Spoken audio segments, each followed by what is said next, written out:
പവിഴമഴയേ നീ പെയ്യുമോ ഇന്നിവളെ നീ മൂടുമോ. ഞങ്ങളുടെ യങ്സ്റ്റേഴ്സിന്റെ ഒക്കെ അഹങ്കാരമാണ് ഹരിച്ചേട്ടൻ. അതെ, ഞങ്ങൾ യങ്സ്റ്റേഴ്സിന്റെ അഹങ്കാരമാണ്. ആ കൂട്ടത്തിലില്ല, ഞങ്ങളുടെ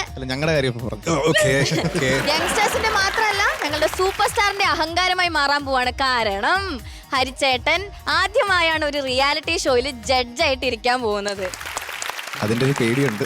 പേടിക്കണ്ട, ഫുൾ ടൈം ജഡ്ജാണ്, പേടിക്കേ വേണ്ട. കൂടെ ഉള്ളത് ഷാനിക്കയാണ്. അതാണ് ആദ്യം പറയേണ്ടത്.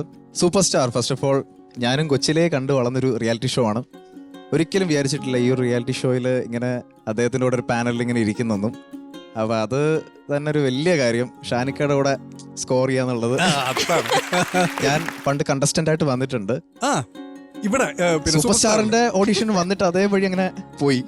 അപ്പൊ ഇതൊരു പകരം വീട്ടിൽ കൂടിയാണ് ചെറുതായിട്ട്. പക്ഷെ അത് ഒരു എക്സ്പീരിയൻസ് ആയിരുന്നു. അന്ന് മനസ്സിലായി ഇത് ഇപ്പോഴൊന്നും പോയിട്ട് കാര്യമില്ലാന്ന്.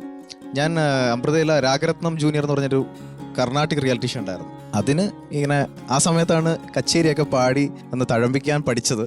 പക്ഷേ സൂപ്പർ സ്റ്റാർ ഒരു വിദൂര സ്വപ്നമായിട്ട് അന്നേ കിടക്കുകയായിരുന്നു. ഒരിക്കലും അതിൽ പാർട്ടിസിപ്പേറ്റ് ചെയ്യാനൊന്നും പറ്റിയില്ല. പക്ഷേ ഇങ്ങനെ ഒരു പാനലിൽ വന്നിരിക്കുന്ന ചിന്തിച്ചിട്ട് പോലും ഇല്ല. ഓർമ്മയിലും അപ്പൊ നമ്മുടെ കുട്ടികൾക്കൊക്കെ എന്തായാലും ഹരിച്ചേട്ടൻ ഒരു ഭയങ്കര ഒരു ഇൻസ്പിറേഷൻ തന്നെയായിരിക്കും. കാരണം സൂപ്പർ സ്റ്റാറിൽ വന്ന് കിട്ടാതെ പോയൊരു, അതായത് പുറത്തായാലും പിന്നീട് ജഡ്ജ് ആവുന്നുള്ള ഒരു ബെസ്റ്റ് എക്സാമ്പിൾ ആണ്. പിള്ളേരോട് പറയാം, ഇപ്പൊ കിട്ടിയില്ലെങ്കിലും ഭാവിന് ജഡ്ജായിട്ടെങ്കിലും വരാം. അതെ, എന്തെങ്കിലും പറ്റിയാലും എന്നെ ഓർത്താൽ മതി. അപ്പൊ ഈ ജഡ്ജ് ആവാന്നുള്ള യോഗ്യത പുറത്താവാന്നുള്ള ഇതില് വരുമായിരിക്കും അല്ലേ? പാർവതി, നമ്മൾ വിഷയത്തിൽ നമ്മൾ തെന്നി മാറുന്നുണ്ട്. അവിടെ പോയി ഇരിക്കാനുള്ള പുറപ്പാടാണോ? അങ്ങനല്ല, എന്നെ ഇൻട്രൊഡ്യൂസ് ചെയ്ത ആളും കൂടിയാണ്. അത് ഞാൻ ഈ ഒരു നിമിഷത്തിൽ പറഞ്ഞേ പറ്റൂ. എല്ലാരും ഒരു വലിയ കയ്യടി അദ്ദേഹത്തിന്. അയ്യോ, ഞാൻ ഇൻട്രൊഡ്യൂസ് ചെയ്തിട്ടില്ലെങ്കിലും ഉറപ്പായിട്ടും ഈ നിലയിൽ എത്തേണ്ട ഒരു സിംഗർ തന്നെയാണ് ഹരി. അല്ല, ഷാൻ റഹ്മാൻ എന്ന മ്യൂസിക് കമ്പോസറെ കുറിച്ച് ചോദിച്ചാൽ എന്തായിരിക്കും പറയാ? ഇത് ഷാനൊക്കെ ഇരുത്തി പറയല്ല, ഏറ്റവും മോശമല്ല, നല്ലത് ഇരുത്തി പൊക്കി പറയല്ല. പിന്നെ ഞാനങ്ങോട്ട് ഇല്ല, ഏറ്റവും ചിൽ സെഷൻ ഞാൻ വർക്ക് ചെയ്ത മ്യൂസിക് ഡയറക്ടേഴ്സിൽ എനിക്ക് ഏറ്റവും സമയം കുറഞ്ഞും പെട്ടെന്ന് ട്രേക്ക് എടുക്കുന്നതും അധികം ആലോചിക്കാനും സമയം തരില്ല. വെച്ചാ നമ്മള് പാട്ടിനെ പറ്റി സംസാരം കുറവാ. അതുകൊണ്ട് ഞങ്ങൾ വേറെ വിഷയങ്ങളൊക്കെ സംസാരിച്ച് അങ്ങനെ ടേക്ക് എടുക്കും. ഞങ്ങൾ ഇങ്ങനെ സംസാരിച്ച് ഏതെങ്കിലും ഒരു ഭാഗത്ത് എത്തുമ്പോ പറയാം, അളി എന്നാ പിന്നെ നമുക്ക് ആ ടേക്ക് അങ്ങ് എടുത്താലോ,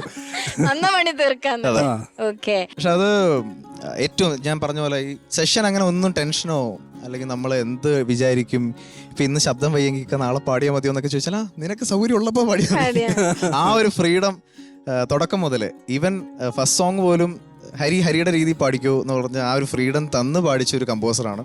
അപ്പൊ ഹരി, എനിക്ക് ആക്ച്വലി ഹരിയുടെ കൂടെ ഇരിക്കുന്നതുകൊണ്ട് ഇതും ഒരു ചിൽ സെഷൻ ആയിരിക്കും. എനിക്കിപ്പോ മറ്റേ മത്സരമൊക്കെ തുടങ്ങുന്നതിന് മുമ്പ് ഒരു കുട്ടി വന്ന് നിൽക്കില്ലേ ജഡ്ജിന്, എനിക്ക് ആ മൂടാണ്. എപ്പോഴും ജഡ്ജിലോട്ട് കേറിയിട്ടില്ലേ. അതായത് കേരളത്തിലെ ഫസ്റ്റ് റിയാലിറ്റി ഷോ ആണ് സൂപ്പർ സ്റ്റാർ എന്ന് പറയുന്നത്.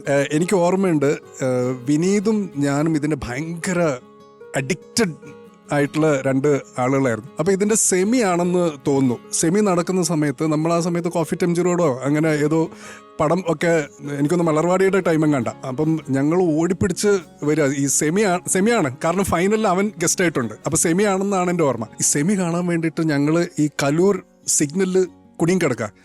അപ്പൊ ആ സമയത്ത് പിന്നെ ജോബ്, സംഗീത്, മൃദുല ഇവരൊക്കെ ഉണ്ട്. അപ്പം ഞങ്ങൾ നോക്കിയിട്ട് ഒരു കാരണവശാലും വീടെത്താൻ ടൈമില്ല. അങ്ങനെ വിനീതും ഞാനും കൂടെ ആ കലൂർ ജംഗ്ഷനിൽ നേരെ ഗോകുലം പാർക്കിലേക്ക് പോയി അവിടെ റൂം എടുത്തിട്ട് അവിടെ നിന്നാണ് ഞങ്ങൾ ഇതിൻ്റെ സെമി കണ്ടത്. അപ്പോൾ അത്രയും നമുക്ക് ഭയങ്കര അടുപ്പമുള്ള ഒരു ഷോ ആണ് സൂപ്പർ സ്റ്റാർ എന്ന് പറയുന്നത്. അവിടെ നമ്മളിങ്ങനെ ഇരിക്കാന്ന് പറയുന്നത് തന്നെ ഒരു വലിയൊരു ബ്ലെസ്സിങ് ആണ്. സൂപ്പർ സ്റ്റാർ ഒരു ട്രെൻഡ് സെറ്റർ ആയിരുന്നു. മലയാളത്തിൽ ഇത്രയും ഒരു ജനപ്രീതി നേടിയ ആദ്യത്തെ റിയാലിറ്റി ഷോ ഏതാന്ന് ചോദിച്ചാൽ ഞാൻ തുറന്നു പറയും സൂപ്പർ സ്റ്റാർ തന്നെയാണ്. It's a proud feeling for me. അത് എങ്ങനെയാന്ന് പറയണമെന്ന് അറിയില്ല. ആദ്യമായിട്ട് ജഡ്ജ്മെന്റ് സൂപ്പർ സ്റ്റാറിൽ വന്നതിൽ thanks to Amrita TV and the entire crew. ഇതിന്റെ പിന്നിൽ പ്രവർത്തിക്കുന്ന എല്ലാവർക്കും ഒരുപാട് നന്ദി.